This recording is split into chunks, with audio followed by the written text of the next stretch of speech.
De bisten binnen zo jong dat ze haar witte babyvacht nog hebben. Bij de goelers die het voen binnen zit een twalling en dat is heel bijzonder. De hele geschiedenis van de zeehondenkres, zijn 40 jaar inmiddels al, binnen er 2 eerdere gevallen bekend. Dus het is het derde geval, dus echt heel bijzonder. Een van de twee is Deergien. Hoe koe dat? Ja, die zeehond wie zo zwak is, ziet ik helemaal vast in zijn vliezen. Dus dat beestje had het helaas net helle.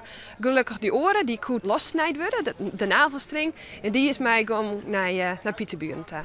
De bisten worden op het stuit opvangen in Pieterburen. Dat loopt vanzelfs een soort volk.